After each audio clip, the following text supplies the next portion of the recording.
Hi guys, this is Kushal from ISER Bhopal, and today we are going to talk about biology and AI. I'm sure you would have read some amount of biology in your school, and you must have read something about AI definitely. Nowadays there are so many new exciting applications coming up that there is hardly anybody who has not heard about AI applications. So, in this talk, what we will try to do is to connect biology with AI and see what can happen when these two very interesting fields come together. So, before we dive into the details of this connection, let us try to understand what AI is all about. So, AI, or what is called artificial intelligence, actually comes in two varieties, or it can be divided into two broad categories. One category is called weak AI, and the second category is what is called strong AI. So, now let's try to understand what these two categories represent. So, weak AI is actually the AI application that we see all around us. So, its primary aim is to build a machine that can simulate human cognition. Of course, AI can never be an exact replica of our brain and nervous system, but it tries to mimic or simulate human cognition to some extent. And the reason why we are interested in this weak AI is that it benefits mankind by automating many time consuming tasks, which human may take a lot of time to do. These AI algorithms are able to automate that very very quickly, and the advantage is that this then frees up humans to do other things which earlier would not have been possible. And the way AI does it is by analyzing lots and lots of data and to come up with various kinds of algorithms by which the same functions can be emulated or approximated. So now, what are some of the applications of this weak AI? As all of us know that you have face recognition. For example, whenever you upload some images on Facebook, immediately the algorithm is able to figure out who all friends are there in your photos, and it also tags them automatically. Then you have driverless cars. Although these have not yet been commercialized on the actual roads, however, there is a lot of very good research which has already happened, and there are very good prototypes also available. And hopefully, in the near future, at least some amount of vehicular traffic will be replaced by these driverless cars, thereby reducing accidents and having many other benefits. Then another very important application of this weak AI is language translation. Nowadays there is a lot of interest in exchanging messages in our own mother tongue. Earlier that would have been very very difficult. But nowadays it has become very easy because let's say you don't know Hindi or you don't know Tamil, but you receive some message in these languages. You can very quickly use Google Translate to translate these languages into English or some other language that and thereby understand what the speaker is trying to tell you. So language translation is a very very important application, and AI, or rather weak AI, plays a very important role in this process. Then another one which we use on a daily basis is search engine. When you give some keywords on Google, it searches the entire web and tells you which web pages may be relevant for you. Now, this may look like a simple task, but it is not, because the keywords that we often give are kind of given sometimes in a haphazard manner, and they don't accurately represent the information that we are trying to find. So now these AI algorithms that Google employs have to figure out that what is it exactly that we are trying to find out, and it has to give us those results quite accurately. So usually you would have seen that when you search something on Google, the first few responses are actually the ones which are very relevant to what you have been finding. And this is possible only because of AI algorithms. So this is what weak AI is all about, that it tries to mimic human behavior, human cognition, and and also automates many tasks which humans would find otherwise difficult to do. So now this is weak AI coming to strong AI. What is strong AI? So strong AI is everything that weak AI does, but something more than that. So what is strong AI? So strong AI is about building a machine which has the intellectual capability which is functionally equivalent to that of a human being. So here again one has to emphasize that a machine cannot be equivalent to human cognition in every possible way. So here we are emphasizing on functional equivalence, that whatever functions a human being or a human brain is able to do, those functions a machine should be able to carry out, even though the underlying mechanism or the underlying processes are very very different from each other.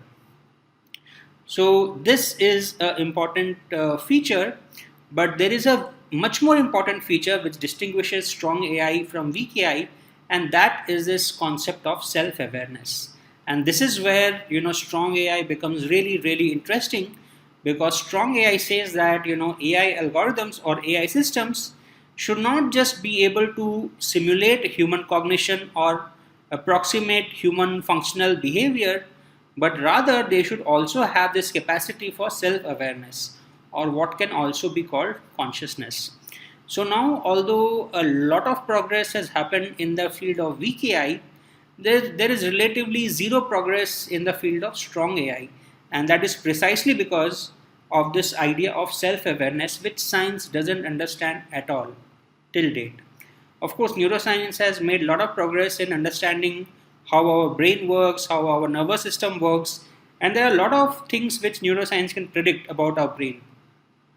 However, when it comes to self-awareness or consciousness, there we don't really have any idea that where exactly is this coming from. And if we really want to develop systems which have strong AI, that is the puzzle that we need to crack. That what exactly is this self-awareness and where do humans get it from? So now, before proceeding further, let's try to understand more precisely what is it that we call intelligence. So when we are saying that a weak AI is able to mimic certain human behavior, so does mimicking certain human behavior automatically become intelligent, or is there something more that is required for a system to become intelligent? So let's try to understand this question. So this question of intelligence essentially is about can machines think? And this question has been asked over the last few hundred years perhaps. But the seriousness of this question came about only in the last century or so, when humans actually made powerful computers which started doing many fascinating things which were earlier thought impossible. And the guy responsible for all this amazing development is Alan Turing, who was here from 1912 to 1954, a very short time span indeed. But in this short time span, he did some really amazing work and gave us this whole idea of computers and computing machines. And it is he, in fact, who was responsible for this, development of AI and thinking in this direction. So in the 1940s and 50s, he developed this idea of computation, and he is the one who formalized this question of can machines think, because this question by itself is very very abstract, because one may say what is the meaning of a machine, what is the meaning of thinking. So it becomes a very philosophical question. But what Alan Turing did is that he made it a very objectively defined question which can be asked in a scientific setting. So the framework that he gave is known by this name of Turing test, and essentially it consists of the setting that you see on the screen. So on one side of the screen there is a human being denoted by this brain, and on the other side is an entity which could either be a computer or it could be a human. We do not know which one it is. So this human on one side, or the human judge, is separated from the other side by a opaque screen. So they cannot see each other. So by visual contact, there is no way they can figure out what entity exists on the other side. So these two entities on the two sides of the screen can communicate with each other only through exchange of text messages. So there is some screen on both sides and they can type out their responses. And the task for this human judge who is sitting on one side is to figure out whether the entity on the other side is a human being or a computer.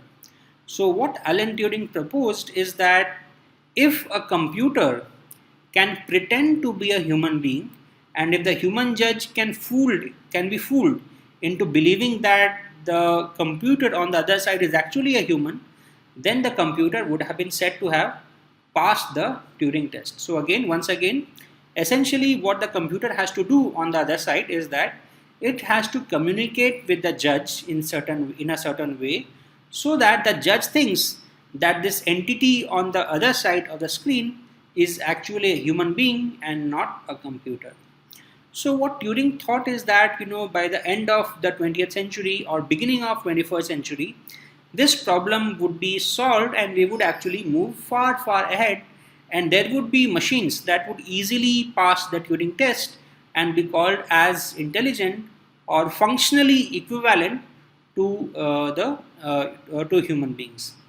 However, this has not been the case, and this problem has turned out to be a lot tougher than what Turing even imagined.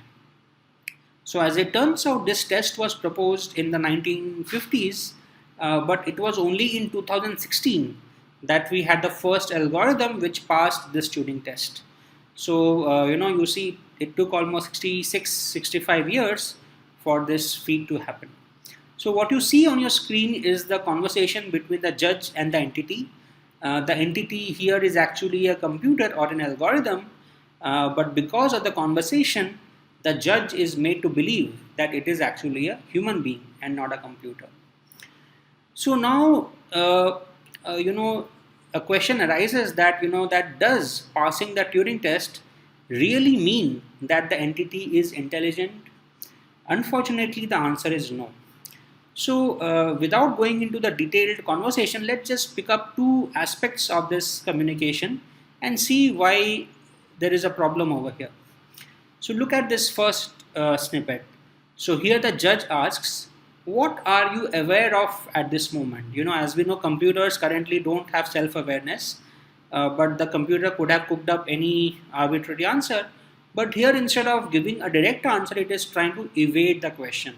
It says, I would rather not talk about it if you don't mind, and it instead asks a question to the judge itself. So here we can see that it is trying to evade the question, which is something like what humans do at times when they don't want to answer a question.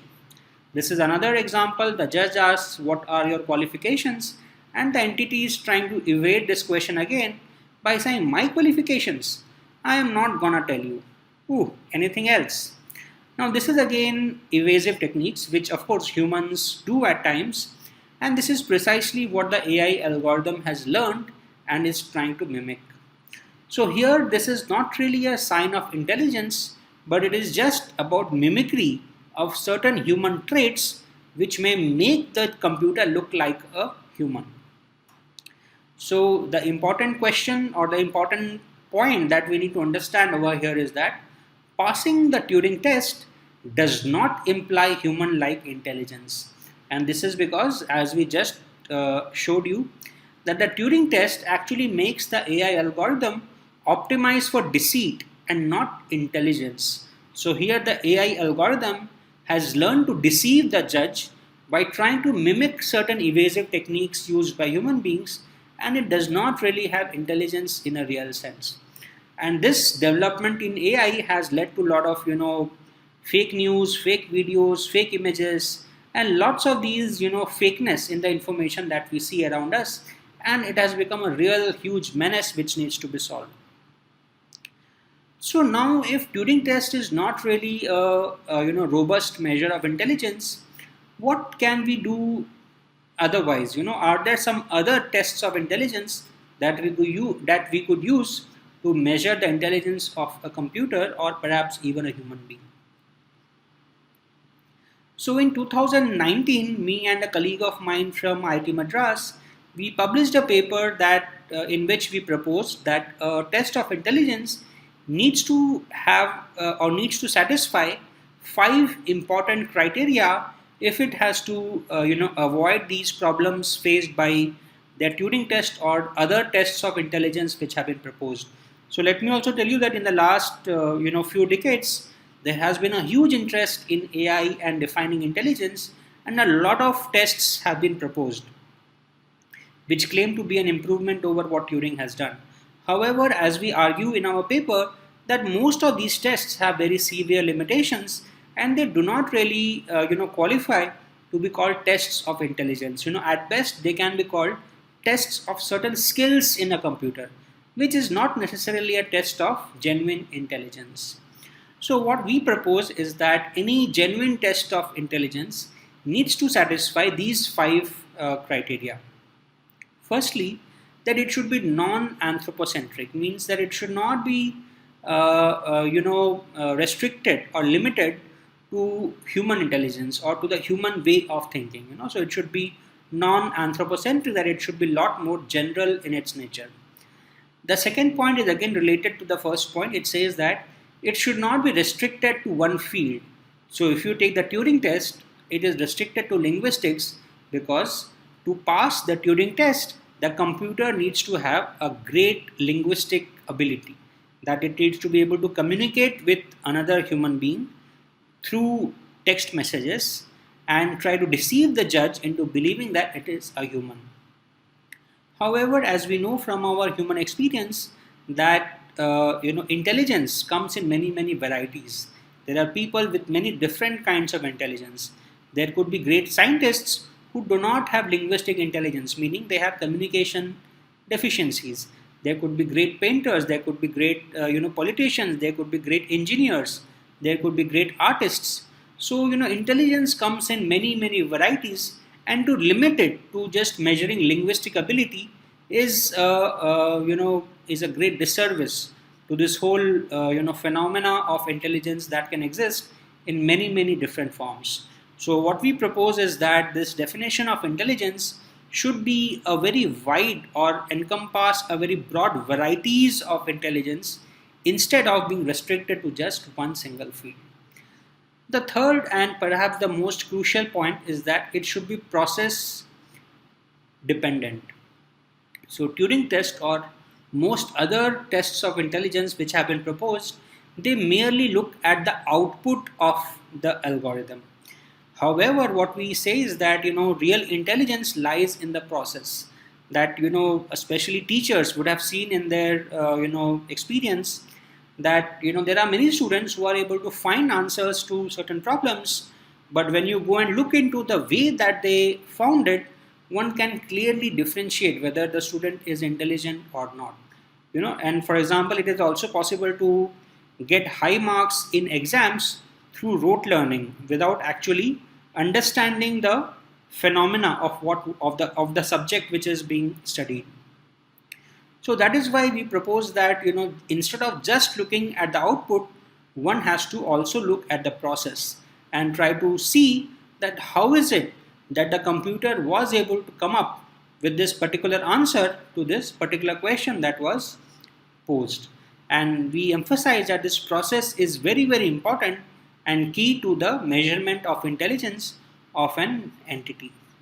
And this is again related to the fourth point, which is about accounting for adaptivity. So again, the idea is that there can be a person who acquires a certain skill at doing a certain thing by practicing the same thing for a lot of time. And this is true for algorithms as well, that there are these machine learning algorithms or AI algorithms. Examples of some of them we have just seen in the previous slides, where the AI algorithm learns to perform the certain task, either facial recognition or driving a car or language translation.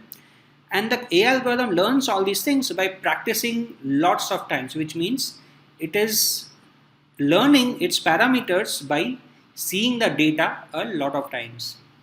However, if you give a totally new problem to the same advanced AI algorithm, these algorithms will most likely fail. They will not be able to adapt to a new situation, and this is in fact a huge problem that the AI community is facing. And there is a lot of research which is being done towards what is called artificial general intelligence. That if you have if once you have developed an algorithm to solve one kind of AI problem, that same algorithm should be able to adapt itself to solve other kinds of AI problems also. Still now we don't really know how to get this done, but this is a goal in AI, and we emphasize on that point and say that if we are able to develop such algorithms, that would be a real measure of intelligence, because such an algorithm would be adaptive. So here we would like to differentiate between being skillful and being intelligent. So if you are skillful, you are good at doing one particular kind of task, which Turing test and many other kinds of intelligence tests measure. But what we say is that being skillful does not qualify you to be called intelligent, and you need to have some kind of adaptability in your system. That, okay, you are able to do certain repetitive tasks well, but what if we give you a completely new task? Can you do that well also? If yes, then we would say that you have an element of intelligence in you.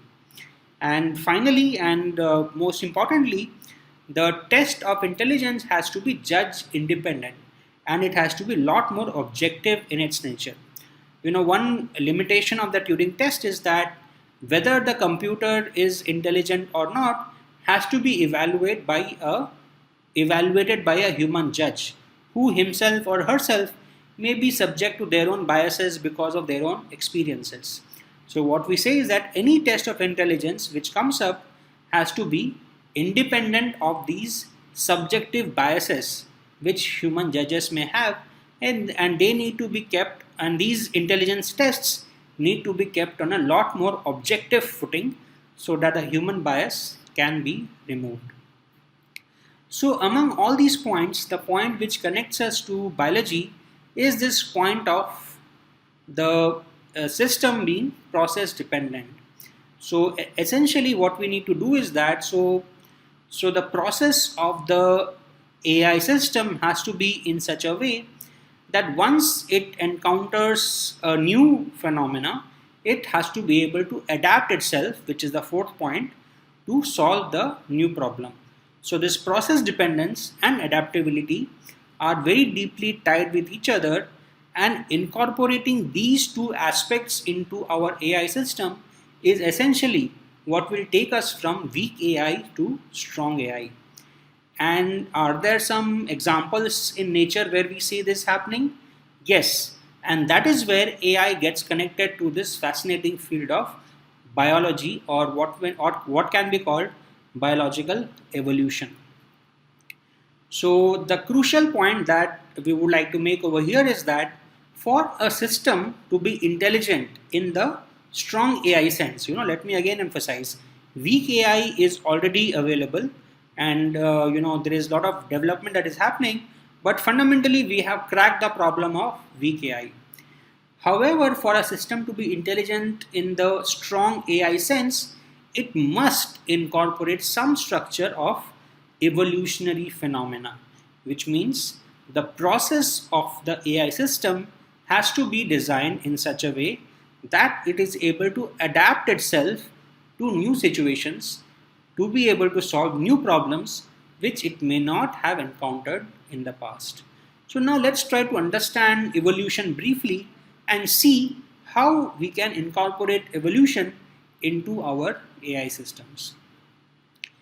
So biological evolution is a very deep concept, and it has lots of various things that need to be understood. But at the fundamental basic level, evolution essentially consists of two things. One is mutation and one is natural selection. Now let's try to understand what is mutation and what is natural selection. As you may have studied either in school, or you may have seen in some science magazines, that all living organisms, be it plants, animals, bacteria, human beings, elephants, lions, whatever, all of us are essentially made up of cells. So a bacteria is a single cellular organism, and human beings or elephants or cats or dogs, we are multicellular organisms. So our body consists of many cells of many different types. So this cell is the building block of a living system, and this cell has many different kinds of things inside it. But the most crucial thing from the AI perspective is what is called this DNA sequence, which you see on your screen. So DNA sequence essentially is the information carrier of life or of a cell. So whatever functions a cell carries out, that is determined by this DNA sequence. So a DNA sequence is a sequence of 4 different nucleotides, and its various permutation combination decide what kind of human being or what kind of organism will that cell lead to, and what kind of functions it will carry out. So now with this background, let's try to understand what mutation is all about.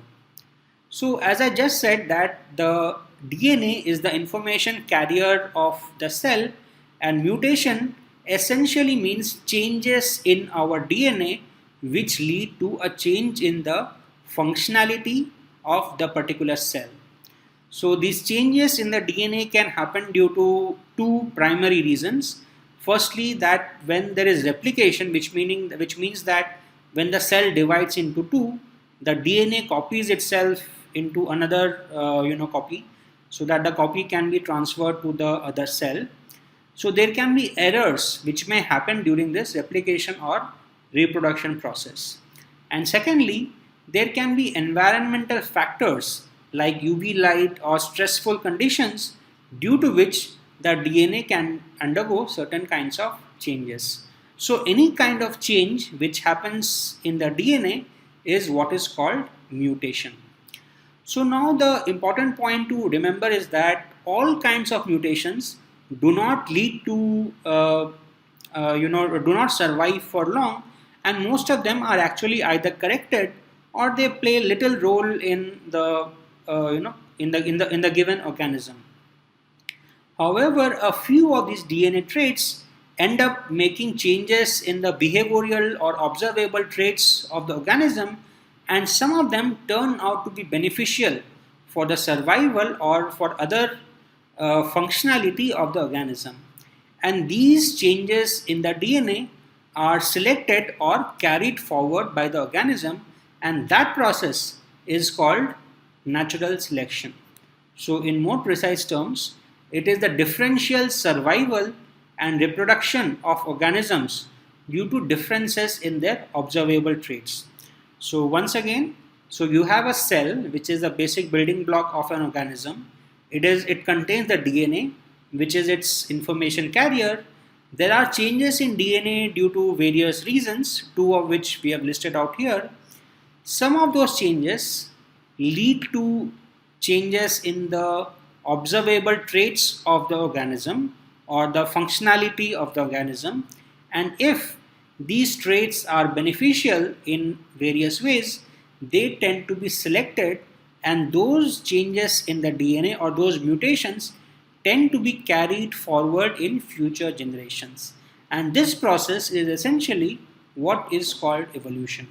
And it is this process which has also led to the development of human beings. So as we know, life emerged on this planet through single cellular organisms, bacteria, archaea, and maybe even viruses. Then slowly over, millions of years, this process, continued, evolution continued, that there were mutations in the bacterial DNA, some of which were selected, then slowly, multicellular organisms arose, and after many, million years, it led to the development or evolution of this species of chimpanzees, gorillas, monkeys, and their whole family. Then again, there were a lot of changes that happened in the DNA of these organisms, and current science believes that, or has a lot of evidence to say that human beings have evolved from these chimpanzees. And if you also see our DNA sequences, there is actually not too much of a difference. So the fantastic concept over here is that this very simple process of mutation and natural selection can lead to such immense variety of living organisms. If we see around us, there are so many different kinds of plants, so many different kinds of animals. They live in different habitats, they carry out different functions, they eat different things. It is just so fascinating.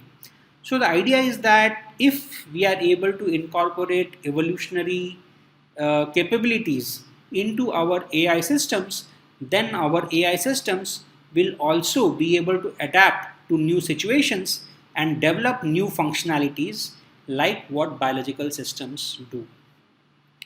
So now the question is that how do we actually build such an evolutionary system? And here it is very, very important to understand that present day AI systems are essentially computer algorithms. And by definition, an algorithm cannot be evolutionary because it is supposed to follow the steps very, very precisely.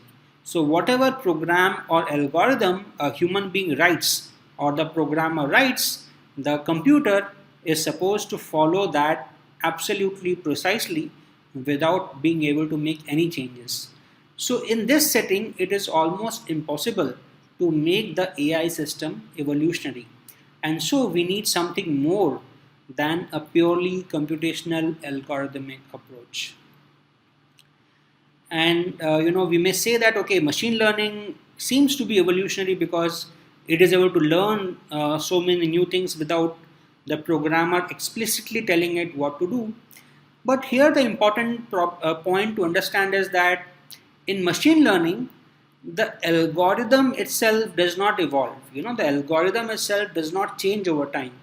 All that machine learning does is that it has some free parameter values and the algorithm learns these parameter values. But the process by which this learning happens is also hard coded. So the programmer tells the machine learning algorithm the exact process which it has to follow in order to learn these various parameters. So no matter how advanced a machine learning or an AI algorithm is, essentially it exactly follows what its programmer tells it to do, and there is no scope of evolution in such a system. So now let's say we go beyond this idea of evolution of algorithmic computing and we talk about physical systems in general. So now the question is that can a purely physical system be evolutionary? So now what do we mean by physical system? Essentially something which is governed by rigid mathematical laws. So if you have a system which is governed by rigid mathematical laws, then can such a system be evolutionary?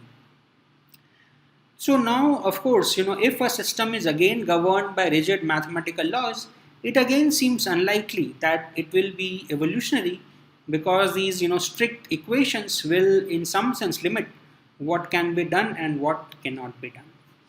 So what we would like to propose is that this idea of evolution and this idea of intelligence is deeply connected with this idea of consciousness.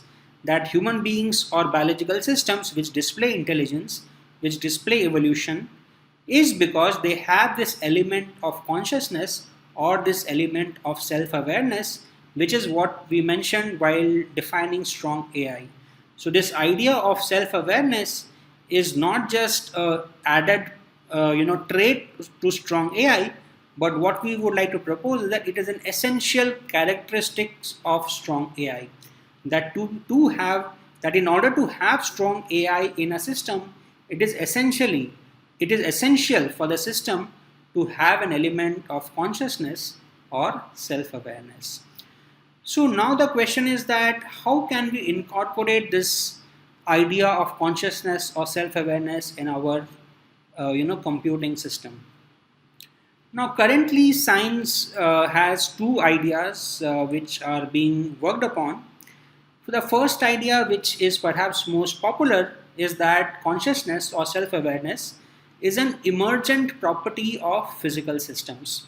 So the idea is that when physical system becomes very, very complex, then this consciousness starts emerging from such complexity. And the other idea is that consciousness is not an emergent property, but rather it is a fundamental property of the universe. So these are two competing ideas which people are working on, and we currently don't know which one will finally succeed. Now, which of these ideas will succeed, we don't know, but at least there is what we can say is that both of these ideas have a great obstacle or a great hurdle which they need to surmount in order to be able to reach success. So, what are these obstacles? The obstacle in this idea of emergent property, or people who say that consciousness is an emergent property of complex physical systems, is that all emergent properties are actually measurable. That you talk about heat, if you talk about entropy, and various other statistical features, all these emergent properties of physical systems are actually measurable. That you can take some meter and you can measure those properties. But consciousness is inherently non-measurable. You can experience consciousness, but there is no physical instrument which I can plug into your computer or into your brain and measure whether you are conscious or not.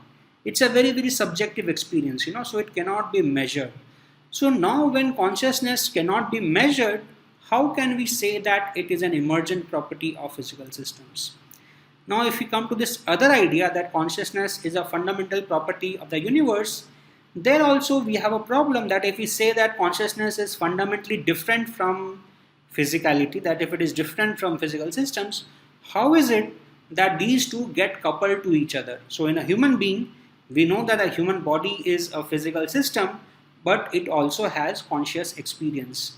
So how is this consciousness, which is different from a physicality, getting coupled to this physical system? And another question in this direction is that what are the necessary and sufficient conditions that the physical system has to satisfy in order for consciousness to couple to this physical system and for this entity to have any kind of subjective experience? So these are the two domains or two directions in which one can proceed in order to understand strong AI, or what kind of changes are required in our current computing systems in order to make them self-aware or have this property of consciousness. So I do not have concrete answers to give you in this direction because it is still an open area, but I hope that this presentation would have at least made you interested in probing this question further, and hopefully maybe some of you will be able to make some solid progress in this direction. Thank you. So I'm opening the Google form where all of you had posted your questions, and I'm going to take the questions one by one. It may not be possible to take all the questions, but I will try to see what best we can, and I definitely take the most interesting ones without doubt. I'm sorry for not being able to play the video because the network was very slow, but hopefully you were able to follow the audio at least. Okay, so one question that I have is from Akash. He asks, why AI is not taught to undergraduates in electronics engineering, as one could understand the use of AI and implement it towards the field of robotics? Yeah, this is a very, very good question, and yes, I do believe that AI should be taught to undergraduates. Actually, recently I heard that CBSE has introduced a course on AI in 11th and 12th. So definitely, if students in school can learn AI, definitely students in engineering can learn AI.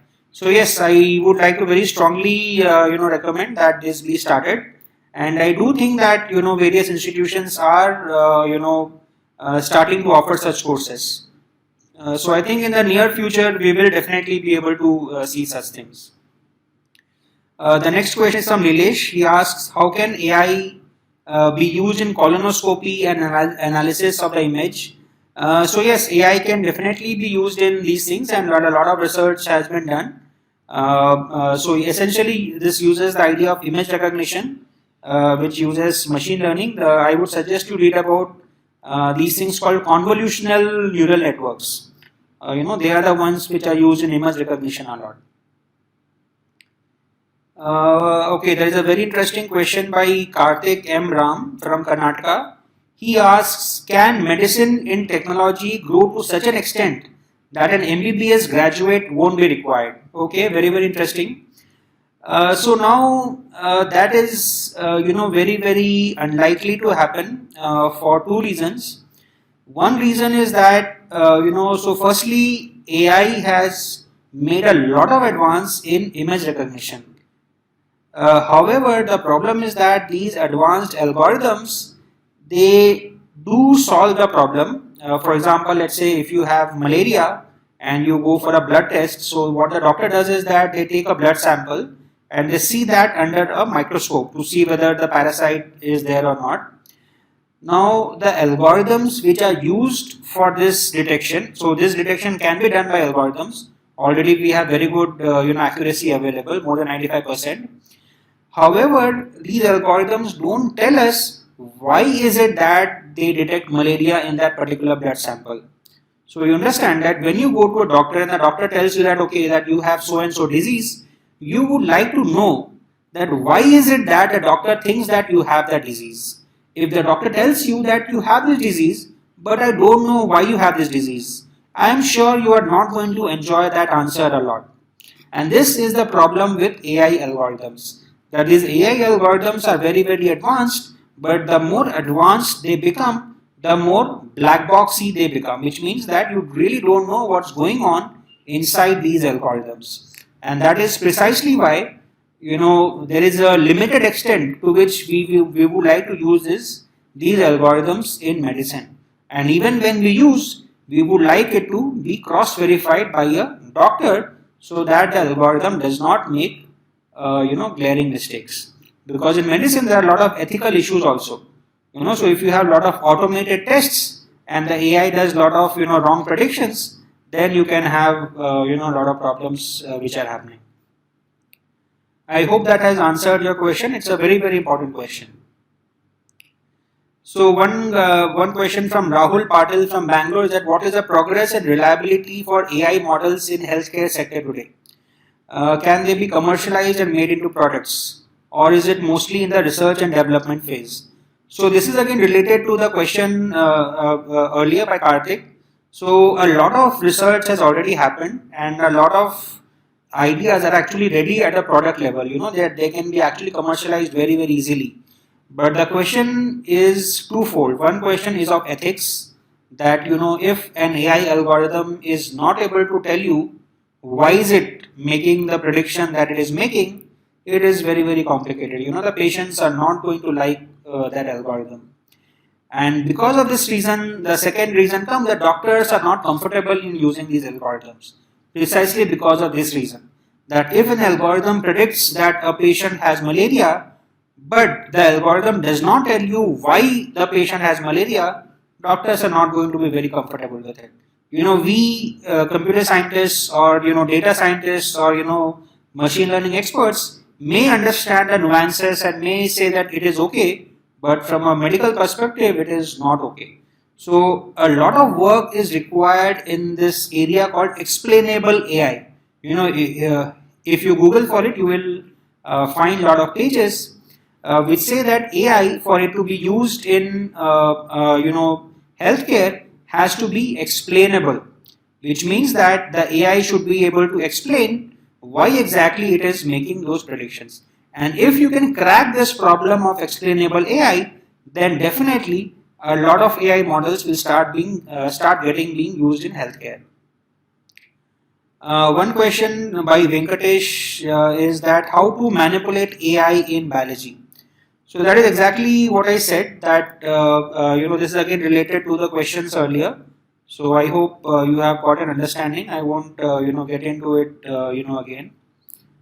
One person, Kumar Shivam from Bihar, he asks, I am good at Java programming and solving competitive programming questions. What is the path for me to get into AI? Okay. So now what we call AI is essentially machine learning, so there is a very small difference between them. Of course, not all machine learning is AI, but one can say that all AI as on today, at least the weak AI which I spoke about, is definitely all ML. So if you want to get into ML, you have to learn Python first of all. Java is not really very useful for machine learning. So there are a lot of nice packages available in Python, so that you don't have to write the all the complicated neural network codes on your own. You can just use simple commands to create a very complex neural network. So first I would suggest that those who want to get into this field of machine learning and AI, they must learn Python. There are a lot of good online sources available. And once you have learned Python, then I would suggest that you do some basic machine learning course So we are also offering a basic machine learning workshop on this 21st of April, Tuesday. So if you are interested, you can enroll for that. So yeah, learn Python, then learn machine learning, and then you can start doing various kinds of AI work. One person, Anirudh from Bangalore, he asks, as mechanical engineer, what is the career in healthcare? So again, nowadays it doesn't quite matter whether you are a mechanical engineer or a civil engineer. As long as you are willing to learn programming and solve problems, you are okay. So again, as I just replied earlier, that learn Python, learn some machine learning, and then you are good to go. Rishabh from Nepal, he asks, how can we obtain data sets for our machine learning experiments on biology? Is there any relationship of bioinformatics with machine learning or biology? So yes, so data sets is a very big issue. There are a lot of data sets which are freely available. You can download them from various websites. So especially if you're talking about biology, NCBI is a very good source of data sets. And there are a lot of research papers also which list various sources of data from where you can download. But yes, there's a lot of data set which is also paid. So you have to get some source of funds in order to get that. But a large collection is also unpaid. So you should definitely look for that. There is definitely a relationship between bioinformatics and machine learning, although I would say that machine learning has not really made deep inroads into bioinformatics. That there are a very large section of bioinformatics is done without machine learning. But I definitely think this will change in the future. But yeah, when that will change is very hard to say. So one reason why it has not made very deep inroads into bioinformatics is that there is a lot of variability in DNA sequences. So if you, let's say, take the DNA sequence of chimpanzee and of a human, the difference between them is actually very small. Some people I think say it's around 3% or something like that. I don't remember very precisely, but I think it's something very small. But despite having such a small difference in the DNA sequence, we see that that the difference in behavior is so large. This is one aspect, and the other aspect which I said is variability. That even if you take the DNA sequences of organisms which are very closely related from their behavior perspective, but their DNA sequence can be very different. So there is a lot of this variability that is there in biology which is yet unexplained. So unlike physics, we still don't have very clear laws in biology which can explain all these differences. So that is why this machine learning has been successful to a limited extent in bioinformatics. But I hope that as we go on, it will be better to understand. Then one person, Shrestha from Karnataka, asks, how can I start research for cancer care using AI? So this is again a very emerging area, I would say, not a well-established area. So there's a lot of work happening on applications of AI for drug development. So if you look for drug discovery using AI, if you Google for that, you will find that there are some work happening. But yeah, I would say that it is not as it has not progressed too much, again because of this point of variability in biology. One person, Kiran from Hyderabad, he asks, where can I get human gene data for AI application? So human genome data is available on NCBI. So there is a website called NCBI. If you search for it, you will find all the genomes that you want. Human genomes, bacterial genomes, even coronavirus genomes, all the genomes that you want, you will find over there. One question is by Smeet Vardham from Maharashtra. He asks, I am a biomedical engineer from Sanghavi College. Can you please guide me about career opportunities in AI pertaining to biomedical engineering? Yes, so there are a lot of career opportunities, but so currently there are a few companies which are showing interest in applying AI to drug discovery, but they are not that high, I would say. So currently, the best route is for you to join a research lab. That would be my advice, because a lot of research labs in India and abroad who are working on applications of AI to biomedical engineering and gain some research experience. So for that, again, learn some Python, learn some machine learning, and then gain some research experience in applying these tools to biomedical engineering. And then, one could start looking for, job opportunities elsewhere. But let me clarify that the job opportunities for applications of AI in biomed are currently not that strong, and currently it is more on the research phase, precisely because of two reasons which I mentioned earlier. Gayatri from Tanjavur is asking a list of programming languages used in AI. So currently it is largely Python. There's nothing special about Python as such, but for some reason it has so happened that the Python community has developed a lot of free packages which you can use in Python, so that you don't have to write the whole neural network or random forest code on your own. So you can use the simple available packages for doing these programming, and so you can focus on your actual problem and not on the AI implementation as such. So yes, currently for AI, Python is the gold standard, definitely. Rohan from Uttarakhand is asking what sort of business or entrepreneurial opportunity lies in this field. So yes, there is a huge opportunity which is there, which is currently untapped. But if you really want to make a big mark in this field of AI application for medical applications, then you have to crack this problem of explainable AI. Because again, as I said, that if you open a company to do some diagnosis, then you have to answer to the patient that the reason for which you are making your prediction. If you cannot give the reason or justification, then it is very unlikely that the patients will be interested in your analysis, or even the doctors will not be interested in your analysis. So if you really want to get into a serious business with AI for biomedical applications, then it is very, very important for you to be able to crack this explainable AI problem. So now the problem is very, very hard. So I am not suggesting that you solve it completely, but at least to some limited extent you should be able to solve.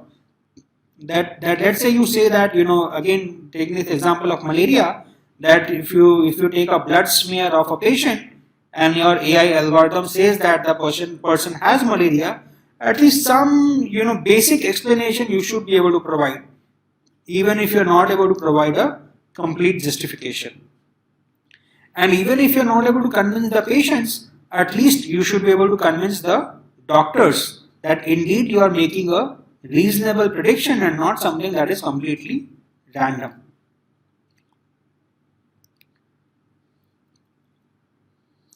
Then Venkatraman from Tamil Nadu, he is also asking that I am a mechanical engineer, can I learn AI? So again, there is absolutely no such limitation. You can be from any background. You can be a mechanical engineer, you can be a physicist, you can be a mathematician, you can be from biology, it doesn't matter. As long as you are willing to learn to do coding, you can get into this field. So even if you don't know coding right now, you should be willing to learn coding in due course of time. And if you can acquire those basic skills, then you can definitely get into this field. So learn Python, learn machine learning, and then you are good to go to get into AI. Yeah, a lot of people are saying that the audio video was bad. Yes, I am very sorry for that. I have a mobile network at home, and in the evening it gets really bad. So yes, very, very sorry for all the video and audio delays. Ganesh from USA asks a very good question. Considering the ongoing COVID-19 pandemic scenario, I would like to know whether AI can be used to speed up the process of finding antibiotic and antiviral drugs. Hopefully yes, and there are some people who are working on it. But yes, currently it is in its infancy because because in biology there is so much of variability, and this virus also keeps mutating so fast that it is very difficult to be able to apply AI very well to medical to these kind of drug discovery problems. But yes, there are a few companies which are working on it, and hopefully we'll be able to solve this problem in the near future. So I will take one last question and then we'll be done. There is Suma from Bengal. She asks, how can consciousness be implemented in AI? So yes, this is the primary question that we need to ask, and I don't have an answer right now. If I had, that would be a very big discovery. So currently there is nobody who has an answer to this question. But this is a very, very important question that we need to ask. And I said that there are two main streams, two main directions in which you can probe this question. One is that you can say that consciousness emerges from complex physical systems, and or you can say that consciousness is a fundamental property of the universe. So now you need to decide which direction that you want to take, and then you need to answer the unresolved question in that particular direction. So if you say that consciousness is an emergent property of complex physical systems, then you need to answer this question that consciousness is not a measurable quantity, but all emergent properties are measurable. So how is it that consciousness can be emergent? And if you take this direction that consciousness is a fundamental property of the universe, then you need to answer that how is it that this is coupling to a physical system. So our physical body is definitely governed by laws of physics. So how is it that this human body, which is physical, is able to couple with this consciousness, which is a fundamental property of the universe? So once we are able to answer these questions, we will be able to figure out how consciousness can be implemented in AI, and once we figure that out, we will be able to have strong AI in our system. So thank you all for being a part of this live session.